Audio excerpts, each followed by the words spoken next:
Ryan Reynolds here from Mint Mobile. With the price of just about everything going up during inflation, we thought we'd bring our prices down. So to help us, we brought in a reverse auctioneer, which is apparently a thing. Mint Mobile Unlimited Premium Wireless. How to get 30, 30, bit to get 30, bit to get 20, 20, 20, bit to get 20, 20, bit to get 15, 15, 15, 15, just $15 a month? Sold! Give it a try at mintmobile.com/switch. $45 upfront payment equivalent to $15 per month. New customers on first 3-month plan only. Taxes and fees extra. Speed slower above 40 gigabytes. See detail.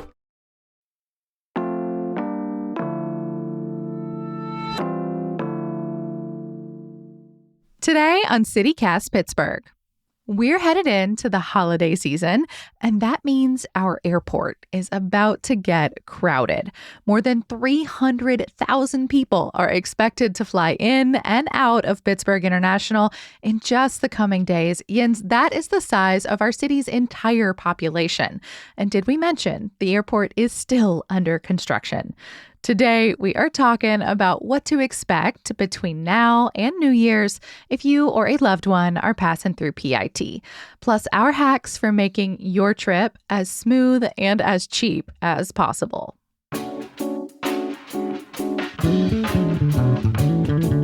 It's Wednesday, November 20th. I'm Megan Harris, and here's what Pittsburgh's talking about.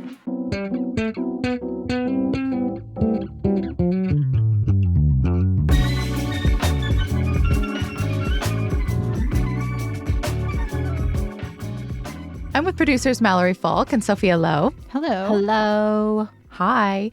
We are gearing up for holiday travel here on the team. Are y'all going anywhere this holiday season? Yes, but I am very happy that this time I booked train tickets instead of plane tickets because, airport, not always the best place to be during the holidays. Sophia, I'm jealous of those plans because I am flying and I'm flying with a baby for the first time. So, I already find air travel stressful and I'm prepared for a whole new level of stress this time around. I booked my air travel for January, so I think I'm going to get to skip some of the long lines, but it's always good to reacquaint yourself with the airport, especially as it is so under construction like it's been for the past year and change. So today we're going to go through how to get to the airport, the first step, and then what you need to know to get through security, and then stuff to look at or buy while you wait for your plane, because you might need to show up early during holiday travel season. Got to fill that time somehow. And then finally, if you have any out-of-town family coming to you, how to help them find you safely. Okay, so the first step of flying out of Pittsburgh International Airport is actually getting to Pittsburgh International Airport. To me, this is always the most stressful part of air travel. I don't understand why it's so far away. I don't understand why there's not a train to take you there. But the gold standard is if you've got a buddy, a family member who can drop you off. If that option is not available to you, you've got 3 choices. You can drive yourself and park there. You can take the 28X bus, or you could take an Uber or Lyft.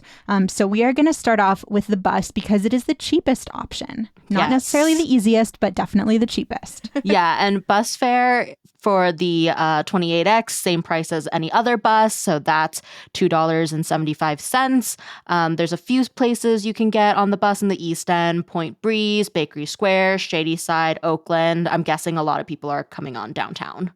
Yeah, so unfortunately, if you're not in the East End, you're going to have to transfer. But once you're on the bus ride from downtown to the airport, that typically takes about 50 minutes, but you might want to allot yourself even more time because there could be traffic, and also the bus makes a longer stop at the Robinson Shopping Center by IKEA. I've looked into taking the bus because I love taking public transportation, but I hate flying a lot. So I've never actually taken this bus because I do not want to drag out the process with an hour-long bus ride both ways. Last year, our interim EP, Mary Lee Williams, actually said she spends 1.5 hours or tries to allot that time just in case. Yeah. That's so long. That's maybe longer than my flight, depending on where I'm going. So if I'm traveling alone, I'll do a rideshare 100%.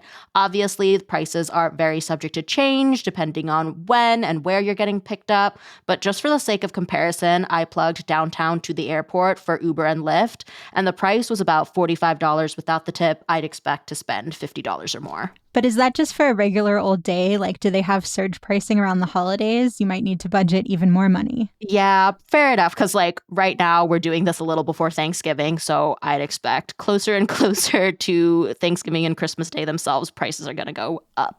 Yeah, yeah. And then there's driving. If you're not getting dropped off, that means you also have to figure out parking. So once you get to the airport, there are 4 different parking lots. They each have a different daily rate.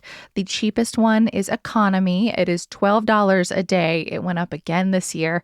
There's a shuttle service from 2 of the lots. That's the short term and the extended lot. They're all kind of within walking distance, though. So if you park in economy, you can easily get over to one of the shelters for the short term and extended shuttle pickup. The extended lot also doubles as the cell phone lot, but I'm going to be honest, I have never understood the purpose of a cell phone lot. Neither have I. It's where you sit and hang out when other people's flights are delayed. I know that being on the end where my flight is delayed and someone needs to wait for me for 30 minutes. I miss when I lived in New Orleans, there was a Denny's across from the airport, and that was the spot you could hang out. So you could like enjoy some pancakes while you waited. Just Denny's sitting in was your the cell phone car lot? is not as nice. Yeah, I feel like some airports, the cell phone lot is literally like 2 parking spaces at the very end of the drop off. And then other places, like it seems like everyone just like congregates on the curb on the like drive up to the pickup spots. I feel like it's just sort of choose your own adventure with that stuff. Personally, I like to park in economy when I can. It just depends on the availability. Yeah, I also recommend parking in economy. It's really not that bad not having a shuttle to that lot. In my experience, when I've parked in economy, even in like the outer reaches of the lot, it really only takes about 10 or so minutes to actually get to the airport building. Which isn't bad unless you've got a lot of bags. A note too, the lots themselves can be like a little challenging to navigate. So whenever you do park, wherever you are, just take a photo of the nearest like number and letter combination. Maybe save the parking map on your phone for later.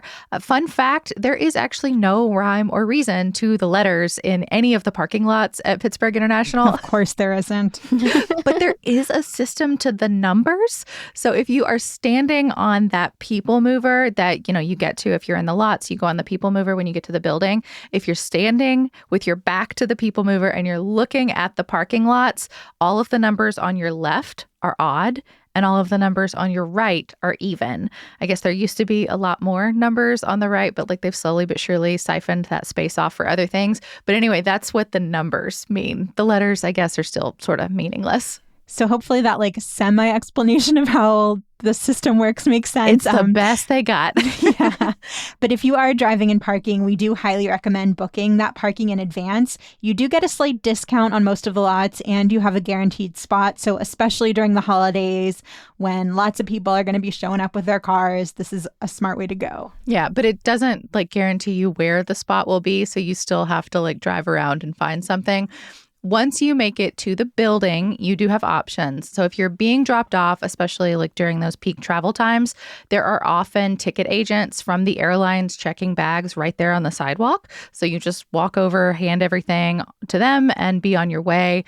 If you have not yet paid for your checked bag, you may have to do that inside. There's different rules for different airlines, but there's no extra charge to use those curbside services. Oh, that's awesome. I didn't realize that. Oh, they're just trying to minimize the lines on the inside. So if people have their act together, they get as many bags that way as they can just to keep it moving once you get indoors.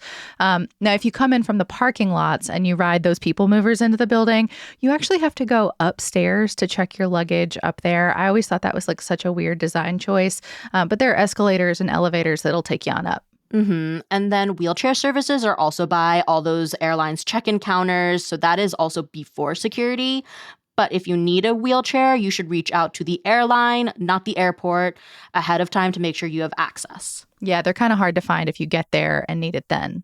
Okay, so now if you were checking any bags, you've taken care of that. It's time to move on to arguably one of the worst parts of being at the airport, going through security.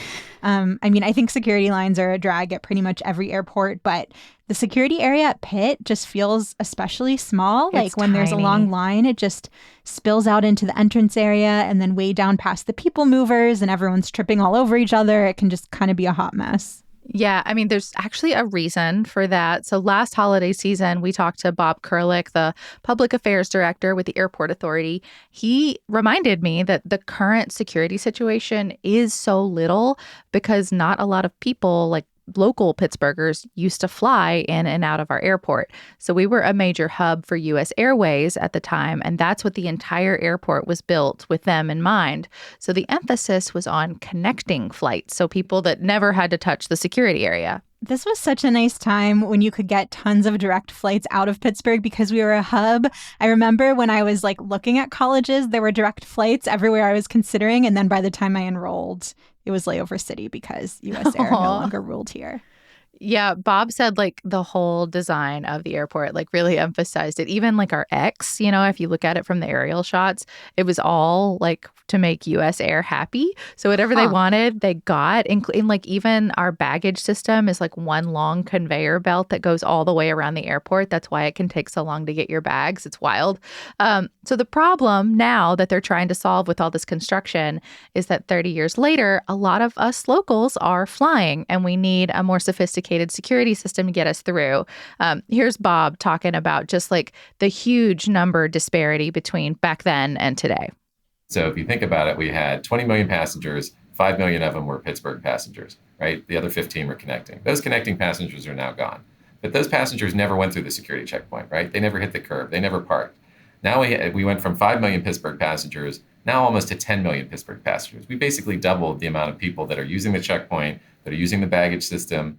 This is fascinating and it explains so much. Also at the time the airport was remodeled, back in the early 90s, I still remember the first time we came to the new airport and it seemed so shiny and exciting.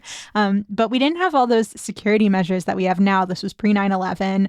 So I'm sure that just compounded everything. But the good news is if you plan ahead and you've got some extra money to spend, you can usually get through the security line a lot faster. Yeah, you have a few options: TSA PreCheck, Global Entry, and then the newest one to the Pittsburgh airport, Clear. So they're all just programs where you agree to get pre-screened. So they hopefully fast track you through security, each in a little bit of a different way. So TSA PreCheck is probably the one that is most familiar to people. It is $78 for 5 years, $70 to renew, and you get to go through a separate security line that usually moves faster, and you don't have to do things like take off your shoes. Side note, I signed up for TSA PreCheck in February of 2020, so did not really get my money's worth at first when I canceled all of my trips. But the times around using PreCheck in our airport are a little different right now. So from 4 to 7 a.m. on weekdays, you can only use PreCheck upstairs in the alternate checkpoint area. There'll be some signs directing you there if you're not sure where to go. The rest of the time, it's downstairs with everything else. So just to make airport travel a little bit more confusing than it already was. The alternate checkpoint is great, though, when they're busy in security lines and then they open it up and then a regular person like me can slip out before people notice and go through the alternate checkpoint quick. I don't love the alternate checkpoint, though, because you have no line of sight. So you just stand in that line in this narrow little hallway and you have no idea how long you could be there. It feels a little more like purgatory because it just can't tell how long the line is. The one that I have is Global Entry. So it was designed for international travelers. Mallory, I also got Global Entry seconds before the pandemic started. Great. But domestically, it works just like PreCheck. You even use the same lines. So if you have Global Entry, you go through the PreCheck line. Yeah. Well, so then the newest option is Clear. That one is available at the main security checkpoint. You might have seen it in other cities. It's come to Pittsburgh more recently. It's where they get a fingerprint or a retinal eye scan, and it'll let you jump to the front of your respective line. So if you're cool with, government agencies having access to your eyeballs, I guess this is the way to go. Not for me, but if you have PreCheck, that means you get to go to the front of the special PreCheck line. And if you don't, you'll be at the front of the regular security line. This is the most expensive option. It is $199 for 1 year. That's too much money. All of my friends who do corporate travel have Clear, but that's because their companies pay for it. I'm very happy for them, but I would never. It is not worth paying for yourself because that is fully just a ticket to another flight. Hard pass for me, and I'm also with you, Mallory. I don't want people knowing what my eyeballs look like. I don't even have Face ID on my iPhone set up. No, I take the extra time checking in at the doctor's to just do it manually instead of with my fingerprint. I know we're being tracked in so many ways we don't even understand, ways we can't avoid, but I don't need to voluntarily swipe my body more than is already necessary. And I'm just extremely cheap. Then once you're past security, you have a quick little train ride. So this is the train that takes you to the gates. Everyone gets off at that one stop. Very easy. Yeah, and actually, if you're fond of that train, savor it now because this is probably your last holiday season to ride it. The new terminal is expected to open in the latter half of next year, which means bye-bye airport train. Yeah, the airport is getting like this big remodel, and so the new terminal is part of it. There's a bunch of other stuff like another parking garage, a much larger security area, which, as we've discussed, is very needed. Hopefully, no more, having to get to the airport 3 hours in advance during busy times. There's going to be some outdoor observation decks, which sounds pretty Fancy. cool. Yeah, some new stores and restaurants at the gates. So there's a lot to look forward to. But yes, if the highlight of your airport experience is getting on that little train and riding it for 45 seconds or so, you won't have that pleasure anymore. Yeah, construction is going to keep going for a while, even after the new terminal opens. They're going to be painting and putting in new flooring around where some of the concourses and gates are. So there's going to be stuff happening all over the airport campus for a while, even well beyond the new terminal.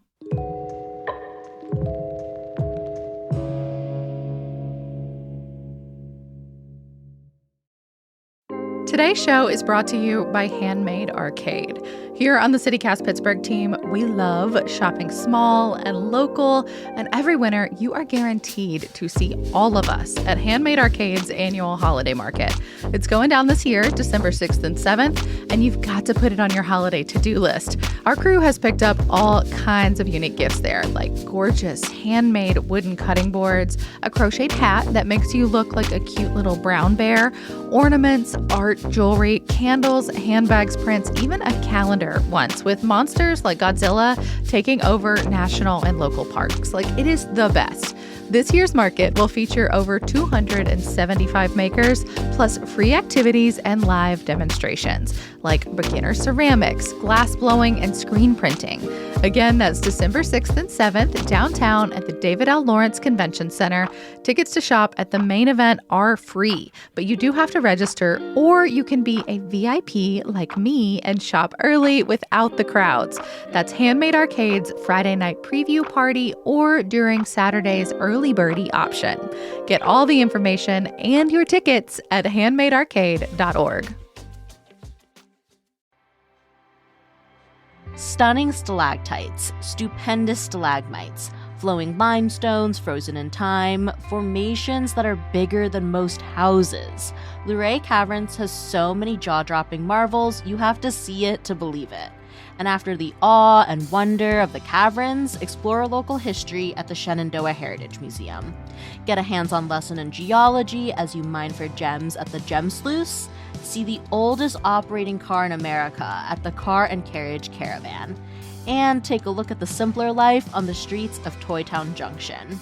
For almost 150 years, families have been unlocking all the must-see wonders of nature that you can discover at Luray Caverns 365 days a year. Plan the perfect holiday adventure your whole family will love at luraycaverns.com. Okay, so we have gotten to the airport, past security, off the train. From here, right now, there's a ton of construction and scaffolding materials everywhere, but you go up some escalators and get to this atrium type area. Last time I was there, it felt very much like a mouse going through a maze, a lot of tunnels. You don't get to see it in its full glory, but you do pass an enormous T-Rex skeleton, which is maybe my favorite thing about this entire part of the airport. It's my favorite thing about the airport, period. Is it really? Yeah. I just love how they moved everything else that was in this area to make room for all of that construction stuff. But they were like, nope, we're just going to build everything around the T-Rex. He is too much trouble to move. As it should be. That's really funny. I definitely thought it was because he was just too iconic to move. I didn't think about the fact that it just wasn't actually practical to relocate him. I think it's probably both, right? You got to have some kind of beacon for Pittsburgh because used to, they had all these wax figurines there too. There was a George Washington, a Franco Harris in the Steelers uniform, and Nellie Bly, who is a pioneering journalist from Pittsburgh. But right now, they've all been moved to that baggage drop-off area before security. But actually, by the by, I think it's worth shouting out that Pittsburgh International has a ton of public art scattered all over its campus. I asked you about this, Sophia, off mic, and I thought it was really funny. You said you had never noticed any of the art art? No, I, again, hate the airport. So I show up so late that I basically need to sprint to get to my gate. So I don't really have time to look at art. Okay, well, Sophia, if you leave yourself a little extra time, Just a smidge. then you should take in the art because there's some really nice stuff there. Yeah, I mean, just to run through a few favorites, there's this huge transformer-looking piece that, again, is over by the baggage drop-off spot. But his arms and legs are, like, in the shape of Pittsburgh, like, identifiable Pittsburgh bridges. I think that's actually really cool. It's That sounds really sick. They should put that somewhere else where I go. it's really tall, actually. They need somewhere that's got a high ceiling. The official name of the piece is Arch, like ARCH. They have this other, like, whole series of installations called Sense of Place that highlight cool stuff around the region. So, like, there's a section that highlights, like, robotics and other innovations from CMU. There's one on the history of Heinz ketchup. They've got this big room, like an exhibit to the Tuskegee Airmen. And then there's other pieces like Andy Warhol art. I really like those. And they're kind of like all throughout in different gates. Of course, like no Pittsburgh history exhibit would be complete without some mention of Heinz ketchup. Yeah. I mean, we have to. We know our branding. I'll look for the ketchup next time. Usually, if I have any few extra minutes, I am grabbing food. But next time, I'll add in 2 extra minutes for ketchup art. And I also want to shout out, while we're talking about it, Kidsport. So it's this huge play space for young children over near C56. They've got a temporary version up now. It's part of the remodel, but the Children's Museum designed it, and it's got a bunch of Mr. Rogers and Daniel Tiger stuff. It's just really cute if you're a parent or you've got small kids with you and you need like a secure place to have them contained for like a few minutes before your flight. Yeah, I mean, I mentioned this is going to be my first time flying with my child. So I definitely in the past just like breezed on by Kidsport, but I'm actually looking forward to checking it out this time around. It's really nice that we have a space like this in our airport. Yeah. And then there are nursing rooms, too. Those are at C52 and D82. So kind of a hike, actually, down D to get to that. Just make parents walk as far as possible. I know. That was my thought, too. Critical need. Okay. Yeah. And then there's a sensory and like sensitivity space for people of any age who maybe need a quiet place to calm themselves. So that's called Presley's Place. And it's convenient, actually. It's like right beside gate A9. All of this stuff sounds really nice. I'm really glad they have it. Sophia, you mentioned the one and only thing you do at the airport besides race to the gate is maybe pick up a treat, get some food. So do you have any recommendations or tips for like the best places to get a snack, a meal, a coffee? You are our little treat expert here. So I'm actually going to go with Rite Aid, which I know sounds really weird. No, but co-signed. Okay, thank you. That makes me feel a little better. But the airport has this policy where the prices on food and other items need to be pretty comparable to what you'd be able to buy outside of the airport. And there are even audits to make sure that's actually happening, though audits in the past have found that some stores have still jacked up prices. So, of course. Yeah, those stores were required to fix those. But in my personal experience, Rite Aid prices feel very reasonable. Last time I flew, I got iced tea for $2. But then for food, I usually hit up Auntie Anne's or Cinnabon because I don't really just want nuts. Like, that's already plain food. I need something like gooey and warm. I did not know about this rule about trying to keep prices consistent. That is really cool. I've just like naturally avoided those kind of stores in the airport thinking everything would be expensive. So this is really great to learn. I mean, there are still stores that like ask you to pay much higher prices, but the audits are nice occasionally because you get a sense of like what's priced at like kind of normal rates and what's not at all. So, Sophia, it's funny to me, like Cinnabon and Auntie Anne's, that is mall food. I don't go to malls, man. That's true. I say that, and like the last time I was in a mall was maybe 5 years ago. So, but still, if I ever return, it will be to get my Cinnabon. But yeah, one place I like to go if I like actually have extra time at the airport, because Sophia, I'm the opposite of you. I leave myself way too much time. Like the experience of almost missing a really important flight once has made me overcompensate, and so I usually have a bunch of time I'm sitting around. And I like to go to the Penn Brewery in the airport. It's like a great spot to get some beer, but they also have nice food there. Like if you want something light before a flight, they have some really great salads, including, of course, a Yinzer salad topped with fries if you want something a little more substantial. Always. Yeah, and then they've also got things like poutine, cheese curds. They've got pierogi if you want a little taste of Pittsburgh before you start your vacation. But mostly I just like going to a local spot in the airport. Like on the whole, I actually think our airport has a good number of local options. You know, if you're not pulling a Sophia and getting Cinnabon, that's like one of the things I think our airport does quite well. I can't eat cheese curds before a flight. I'm lactose intolerant. That would not do well. That's true. You do have to think about your neighbors on the flight and being courteous to them. I am a really big fan of getting a drink before I get on a plane. I think because it helps me nap. But I like, if I'm in Pittsburgh International, the bar right in the center there of the atrium, Martini. It's like sort of futuristic, spacey themed. I don't know if it's supposed to be, but that's the vibe it gives me. I don't even like martinis. I just like that you have to be a spectacle if you decide to sit there. Like everyone walks by you and you can stare at everyone right back. I love that so much. Oh, I want to be fully unnoticeable when I'm like in grunge mode at the airport. This is not my vibe.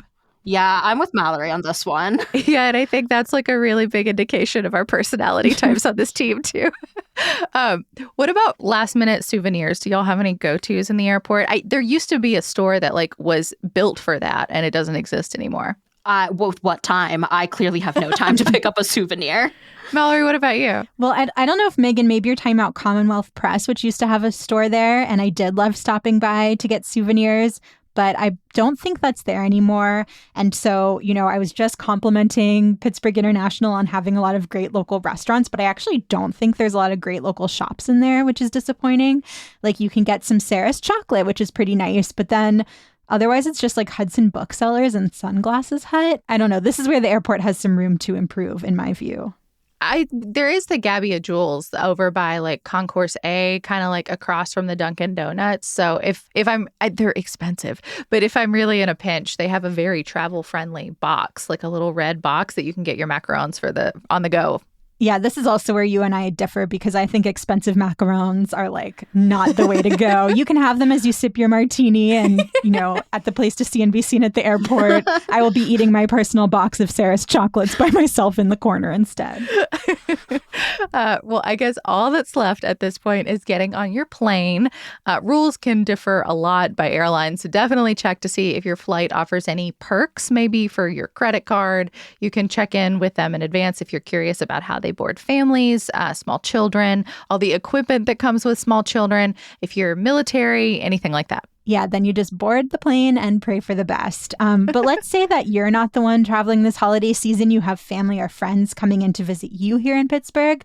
We're going to talk a little bit about what they need to know to have kind of the smoothest experience possible. Yeah. So first and foremost, maybe just warn them that they have to get on a train. There's not a ton of signage that indicates that it is truly like one stop. Especially with the construction. Yeah. Yeah, I've had multiple people call me in the last 2 years while all this has been going on, and just to be like, what do I do after the escalator? I'm nervous. Like, what side do I get on? I feel like follow the other people. Well, I mean, you do, but I understand the like fear of like, do I get on the right side or the left side? You can get on anywhere. It doesn't matter. Fair. It's only going one spot. And then the rest of leaving the airport's usually more straightforward than coming in. You don't have to go through security. Just look out for the signs for where baggage claim is. If there are any hiccups and you can't find your luggage, ask for help. The airport actually has a lost and found help desk, and the number is 412-472-3525. But if you leave something on the airplane or like in that gate area, you'd contact the airline you flew with. Yeah, I actually put my Apple AirTags in all of my bags now, which is really nice because breaking news, now the new iOS update lets you share the location of your AirTags directly with an airline to get your luggage back if anything goes wrong. Like that's a brand new thing and I love it. Surveillance for good. Exactly. They're surveilling us anyway, but at least this can serve me. Yeah, don't scan my eyeballs, but I guess you can know where my bag is located. Once you've got your bags, the doors are right there. If you don't have someone to pick you up, there is a designated spot for rideshare. So you go to door 4 for Uber and Lyft, and then taxi services around that area too. And then if you're renting a car, the car rental stuff is all in the same general area. Like you don't have to travel to a different part of the airport or outside of the airport to get rental services. And if you're picking someone up, technically you are not supposed to loiter around the curb curb. But, that really just depends on how busy the airport is. But holiday season, go to that cell phone lot we mentioned earlier. Do not sit there. I guess you could circle if you want, but that sounds like no fun.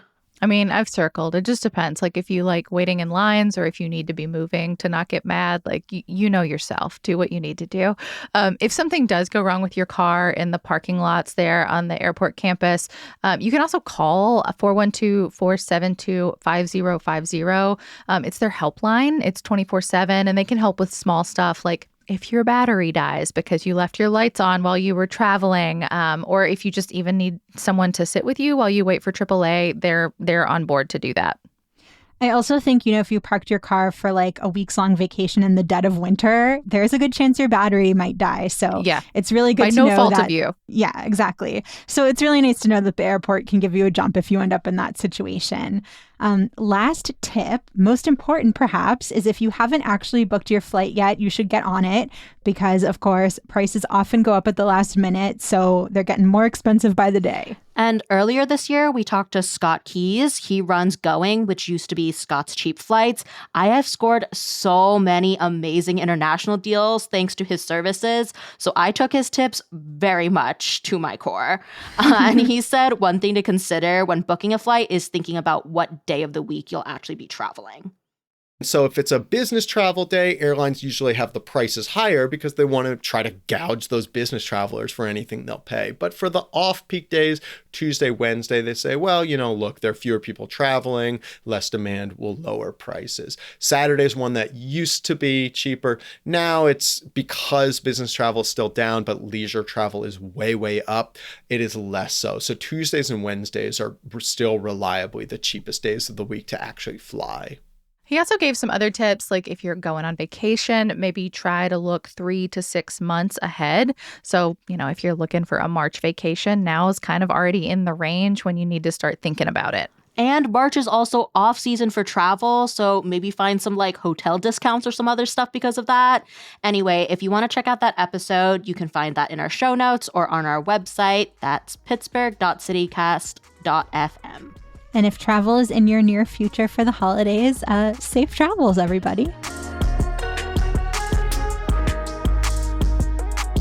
That's all for today here on CityCast Pittsburgh. If you're liking the show, please tell someone, rate us, leave us a nice review, and make sure you're subscribed to that Hey Pittsburgh newsletter. We'll be back tomorrow morning with more news from around the city. Talk to you soon.